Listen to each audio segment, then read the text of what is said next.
What is up, everybody? Man, it's been a while since I've done a video for this channel. Um, I think we're gonna do the vlog thing again.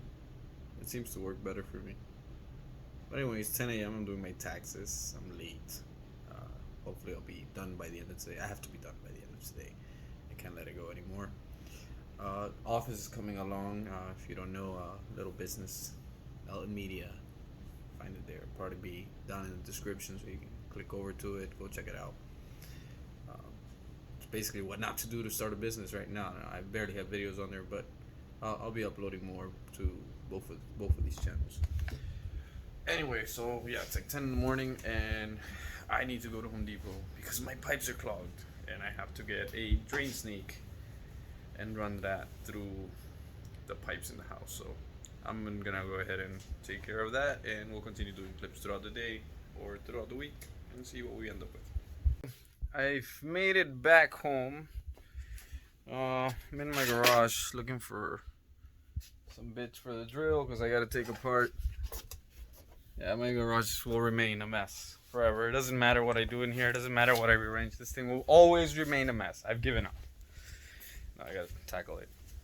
But yeah, I'm home, and it's about time to start dealing with the unclogging of the plumbing, right? And I would show you the mess inside, but I may be getting a copyright strike considering all the other shit you see on YouTube. Do you like that one? Anyway, let me go take apart a piece of floorboard and see what's up. Need to trim these things off. Anyway, I won't record any of the next part because I have no one to help me, and I need to see when the water goes down. So I'm gonna have to Zoom call my phone to my laptop and kind of be in two places at once. So I'll let you know when I'm done how it went. Eye twitching. I guess I might be stressed. Anyway. Hello again, guys. So I'm done with the plumbing part of the day today. I just noticed this stuck here on my chest. Nice little letter E. Alright. No, this wasn't going to be an episode of The Count or Sesame Street. I'm sorry. I got that all messed up. Anyway, I finished the plumbing part of the day, which was basically just going out to rent that snake and then passing it through the entry points in my drainage. I did it a couple times. I did one through the closest one I have to my septic, because I do have septic tank. So I did the closest one first, and that alleviated my my master bath. But then the bath where the problem was caused was still going. So I had to go up on the roof with this freaking machine, man. This thing is heavy. I mean, I honestly gotta say to you that this was at least 100 pounds sitting on my shoulders as I went up a 16-foot ladder. And you know, I wasn't scared or anything going up the ladder, but with that amount of weight, it does help to have someone holding it, because trust me, I went up that ladder gingerly. So I had to go in so slow that by the time I got to the top, that weight had pretty much felt like it had doubled or tripled right over me. And it was just killer, man. It was killer, and it was terrible. I hate doing plumbing work. I don't care if it's my house. I don't care if it's the people living here with me. I just despise plumbing work. But fortunately, more than plumbing, I despise letting go of cash. So I bit the bullet and I just did it myself. Ran 50 foot of that snake line all the way through and into until it basically reached my septic tank. Fortunately, it didn't breach my septic tank. It didn't get in there and cause any harm, because that is another expenditure that I am not ready to take. But let me tell you what the problem was anyway. So we have a sort of geriatric, not sort of, he's a geriatric gentleman that lives here with us. I guess you could call him my father-in-law if you want to, just to make you feel better, right? My uncle-in-law, my friend-in-law. That sounds about right. My friend-in-law. Don't ask no questions. Don't ask no questions. What happened to the eye? Nice. Very nice of you. Let me show you how we do this. So we have a tiny little square. So we're just gonna go right here on this piece of black vinyl.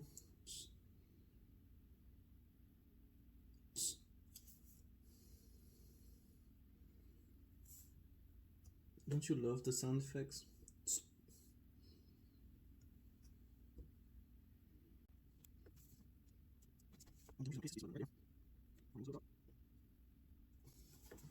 Just a little lower, and then we go. Boom! Eye. Anyway. So yeah, we got that part done for the day. I created a couple, I sent to cut a couple of vinyl prints here in the office. Again, for my business, my little business, my tiny business, my hope to someday be a very large business amongst others. Because yes, the idea is not to own one, but it is to have multiple. So yeah, I'm just in the office now.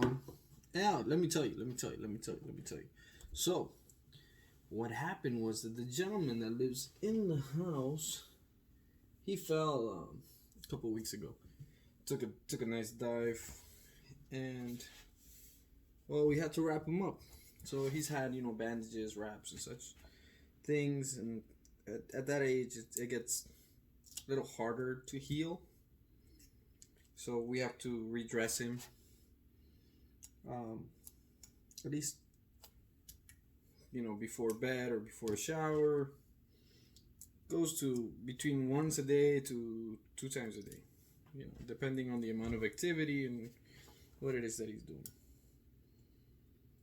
So in one of these times, I guess he got desperate, decided to redress himself, and instead of walking to the trash can, he decided to just flush the gauze band-aids and all that other good stuff right into my lines.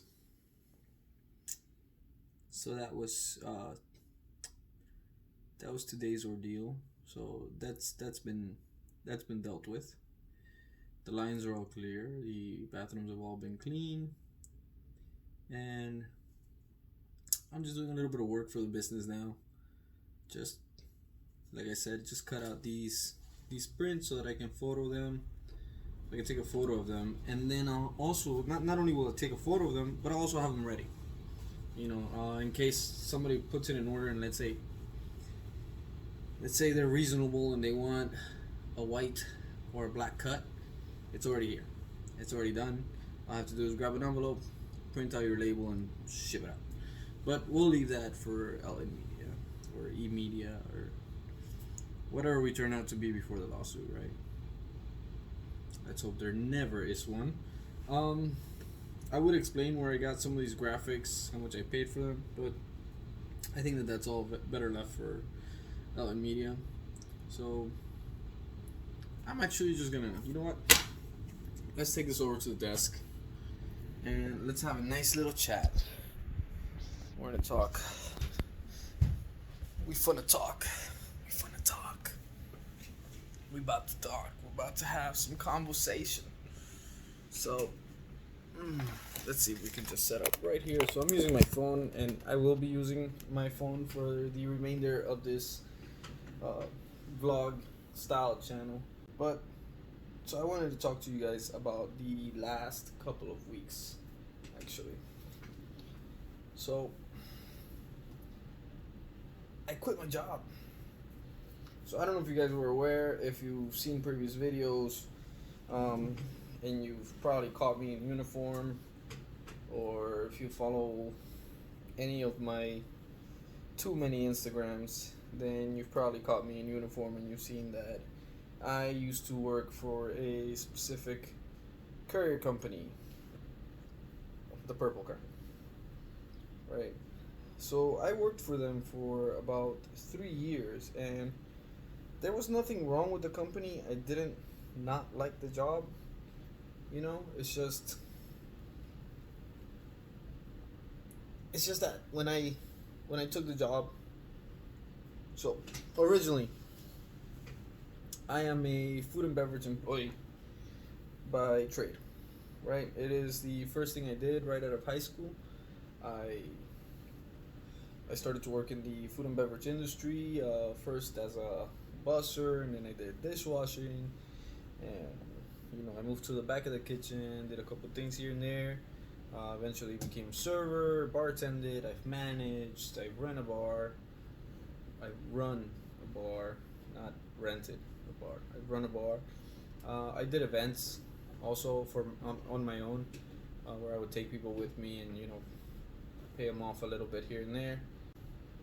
So yeah, I'm basically food and beverage. My highest skill is in bartending, and I'm not one of those craft cocktail guys. I mean, I can make you a craft cocktail if it's in your menu. Trust me, I am not scared by it. I think that there's so much more in first knowing the basic recipes. So I focus strongly on that, and then when it comes to creating cocktails, I would never advise that on your first or second year of bartending that you should start creating cocktails, because it's it's a dark move. There's no need. You shouldn't be doing that. But yeah, I quit my job with the Purple Couriers, and the reason I took the job was because I was frustrated like about 3 years ago, and I wanted to find something else to do that was outside of food and beverage. So I've always had tons of hobbies. I'll start like this. I'll move on to that. Then I'll buy a piano, and then I have a ocarina, and then a harmonica, and I bounce, but I bounce like on a monthly basis, and I bounce into my hobbies again, and I bounce. I did like Wing Chun, and then stopped, and then I do it again for a little bit, like fitness, same thing. I'll like work out for a few months, or depending on what's happening in my life. I have done like a strict workout for like 2 years. I have before, and that's where most of my mass came in. Like all of this wouldn't have happened without those 2-3 years of like. I'm telling you, there were days that I went like twice, 3 times a day. Like if I was off, I'd get up early in the morning, go to the gym, have lunch, go to the gym, and then late at night, my wife would kill me. I'm gonna have dinner, go to the gym. So I do that. I do that between my hobbies. So I wanted to find something else that I wanted to do, and man, I bounced. Like I landed in an MLM. It wasn't so bad. I didn't really like fall deep into it, fortunately. I did like the structure. I guess I was in at that time. I think I was a little needy, and kind of needed people, which is very off character for me. I spend most of my time alone. I'm sorry to say, but I care less what's happening out there in the world, because I cannot control what's happening out there in the world. I can control some of what's happening in this house. Imagine, why would I worry about the rest of the world if I can barely control my house? Anyway, so yeah, so then I did the MLM thing, and then I tried to do like all these crazy online things. The start an agency like real quick with someone, and that to me never like we kept crashing. this other guy and I about the whole agency thing because I wanted to learn to do the things that he wanted us to just hire, like third party people for, like Fiverr it, right? Fiverr it. We'll sell someone a website and then we'll just Fiverr it. I'm like, no, dude, like let's learn, web design and be able to talk about some of these things instead of just like reading crap off of books and stuff. Can you tell I'm obsessed with like I can't figure out where my hair is gonna go? But here, let's just tie this thing up real quick. It's gonna look terrible because my sides need to be cleaned. But anyway, so yeah, I did that and that failed, and then I stopped doing that with him, and then I kind of like got back into it again, but I not with the other guy, just like on my own, and I wanted to do it on my own. I wanted to do it my way, right?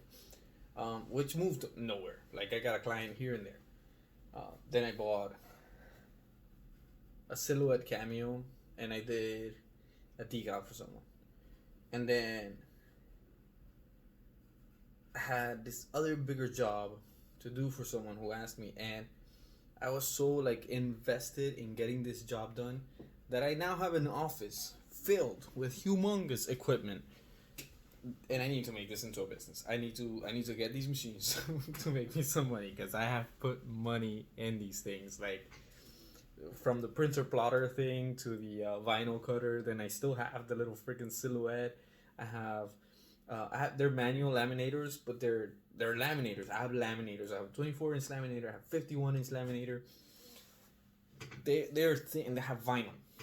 I have vinyl, printable vinyl. I have canvas. I have frames to make paint canvas style things. Again, that's all media stuff, but that's where I landed, right? So I eventually started falling more towards like this little like media type thing, like kind of like the agency thing, where I do posting for people here and there, and I still kind of take on like light web design jobs. Like I don't take like anything like huge that I'm not comfortable with telling you, yes, I'm gonna make you this website that's gonna be a heavy competitor to like Apple's website. No, I'm not. I'm not a web.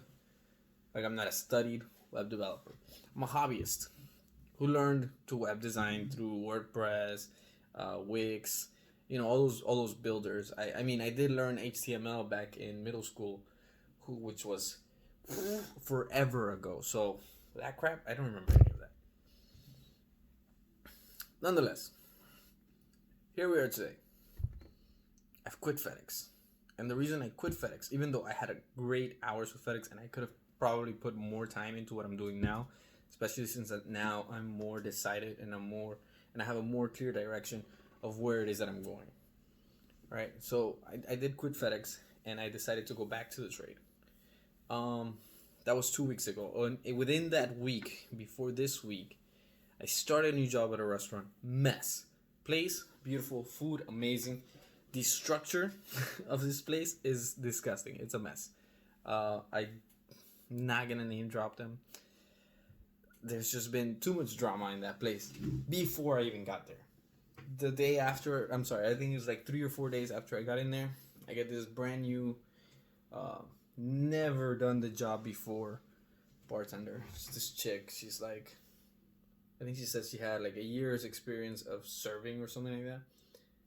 And I'm not a yeller at work. I yell in my house because it's my house, right? If something bothers me, I may raise my voice, but I try not to be like the Hulk anymore. There's just no reason for that. So,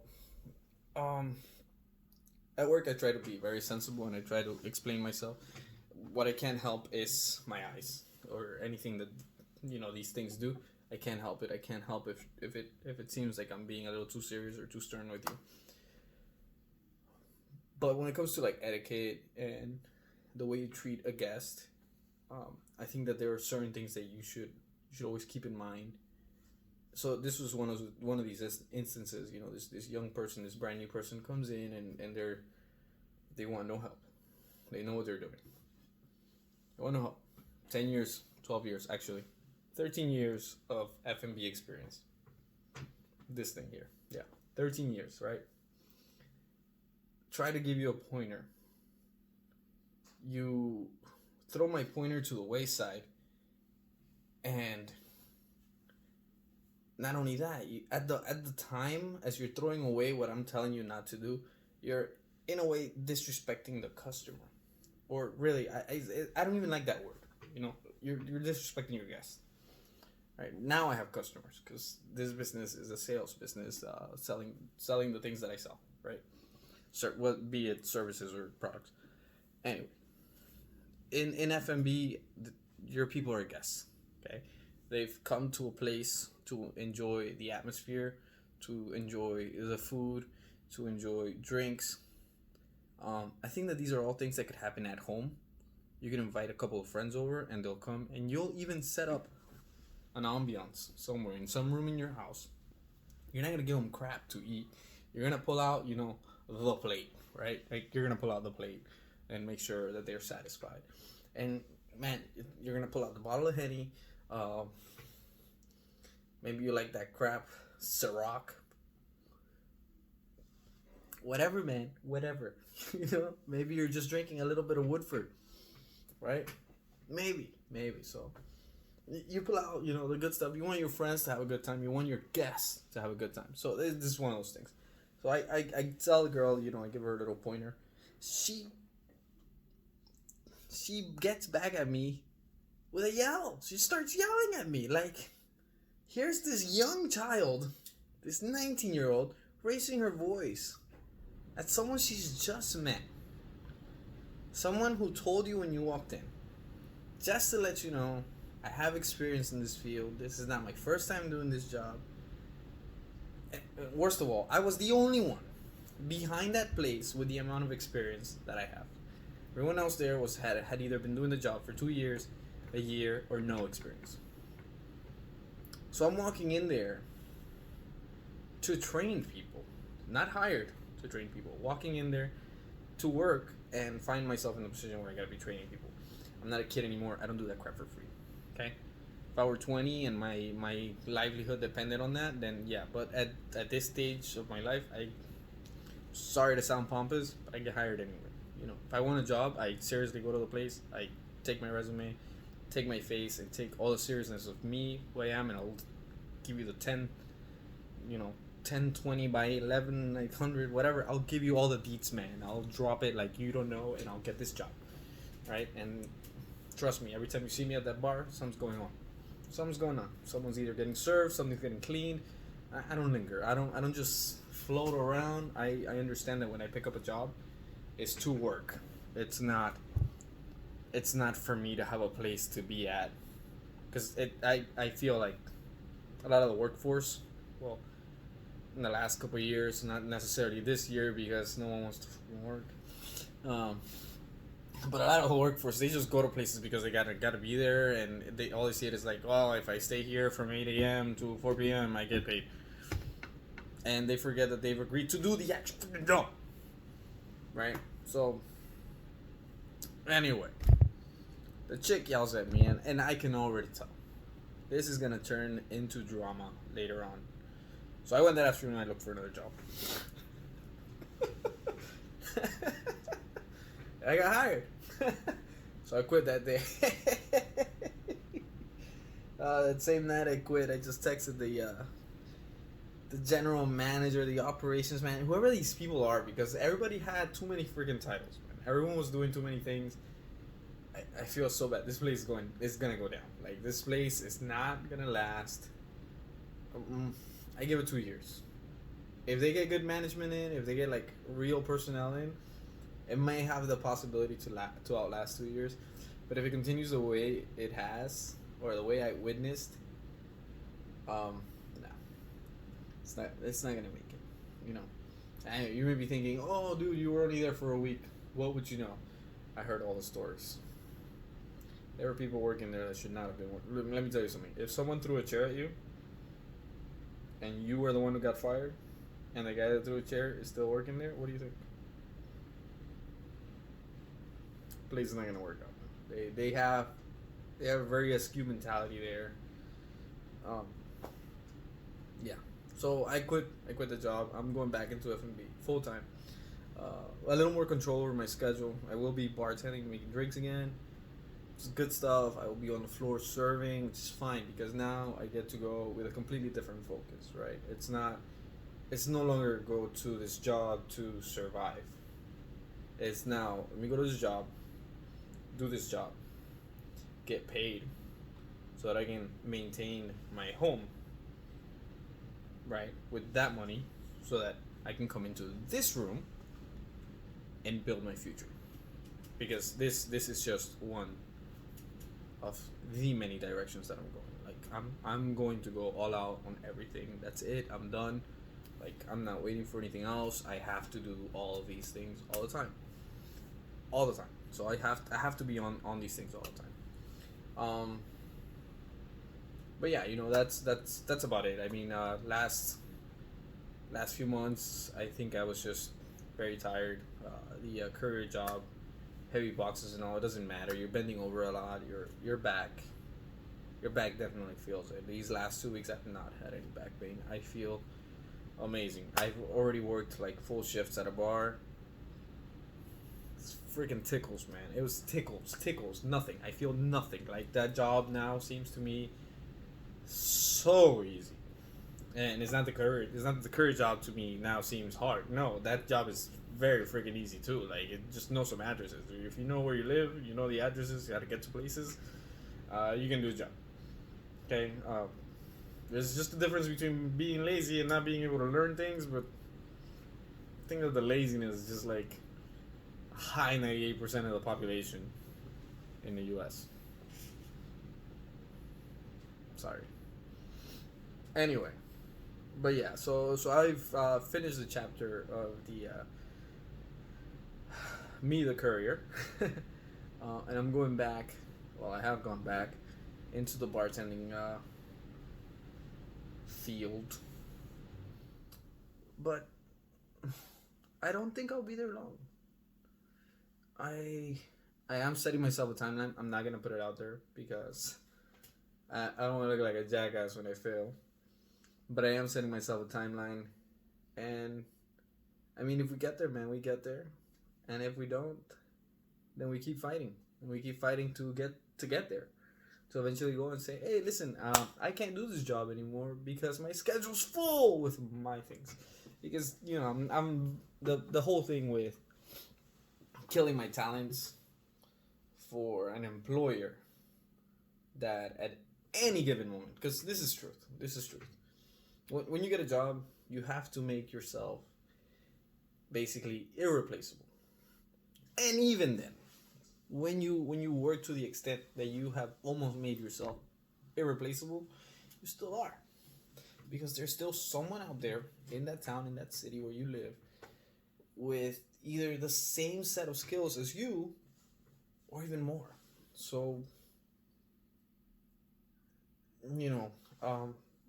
you may become an expert in your field, and then you go and you work for Joe Swanson. Don't know why that's the name that came to mind. Right, there you go, Family Guy. So you go and you work for Mr. Swanson, right? And you get this one client, and you can't make the sale, and Swanson has a fit because he really wanted this client, and you've worked for him for the last 10 years, okay, bettering, your craft, becoming a more rounded employee, or just expert, in your field. And it's just 10 years, man, and you're just grinding, hoping that one day this man is going to come to you, shake your hand, and tell you, hey, listen, are you ready for that partnership? But no. 10 years on the line, you make this tiniest mistake, and he could turn around at that moment and just say, listen, this was a complete disaster. This is completely the opposite of what I wanted, and unfortunately, I'm going to have to let you go.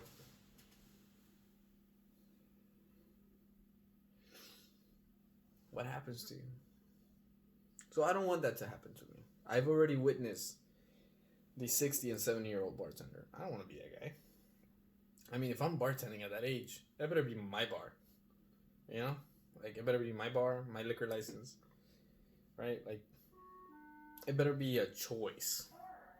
It better be that I'm making drinks for people because I'm just so loaded that I have nothing else to do, you know, because I'm not a world traveler. Like I have interests in traveling, but it's not really my thing. Like I much rather buy like a mukjang, you know, like buy like a wooden dummy or a couple more instruments.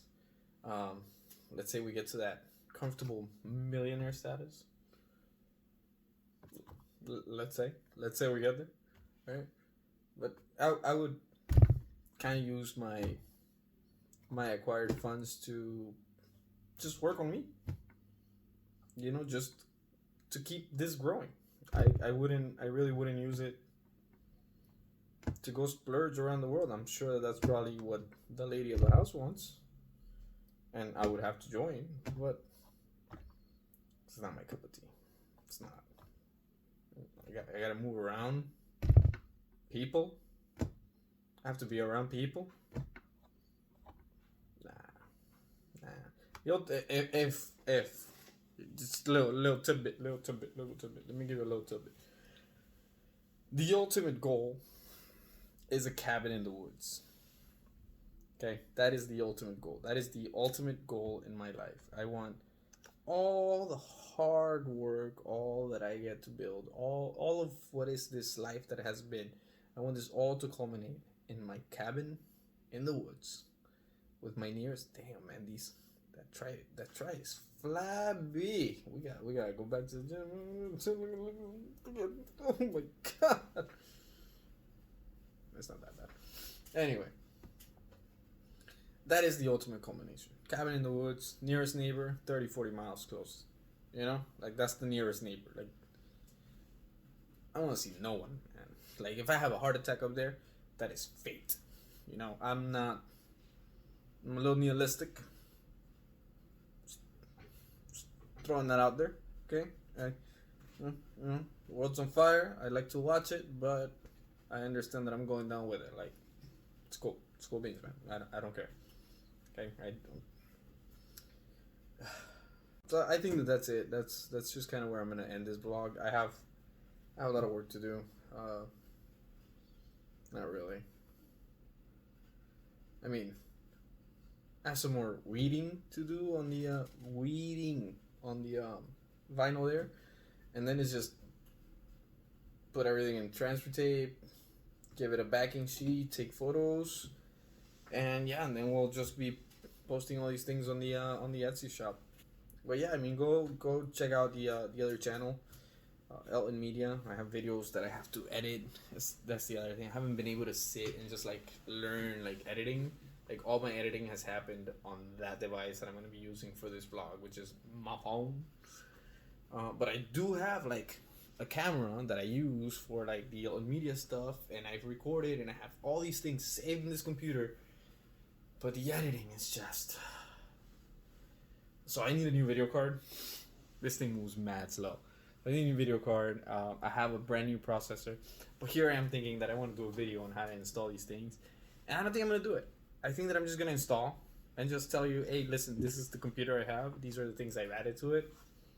You want to see a video about it? There's 20 other videos that some guy has made about how to put a graphics card into a mid-2010 Mac, or how to put a new CPU into a mid-2010 Mac, or how to upgrade this 2008 cheese grater Mac, or, you know, all these things. I have them there. I have a network card that I have to fit into this. I think I'm just going to do the job and just get to it, right? So, anyway, I'm just going to stop. No one wants to listen to this crap, man. You guys got better things to do. You all have a beautiful night, day, I don't know, day. Whatever it is you're doing, keep it smoothie, man. You guys have a great night. Take care, everybody. I'll see you next week. I'll try to do another vlog, kind of catch you up on what happens this week, especially with the whole new job thing. We're gonna see what the schedule's gonna look like. I'm probably gonna be working like crazy hours here in the house, you know, because I don't know what time I'm gonna get out. I'm gonna be mad tired. It's okay, man. It's okay. It's towards something. Right? Just here's one for now. I haven't slept in 24 hours. Have a good day. Oh yeah, and don't forget to like, subscribe, and if you have any thoughts, put them down in the comments below. I'll probably read them. I probably won't. But hey, I mean, try. Make me do something, man. Later.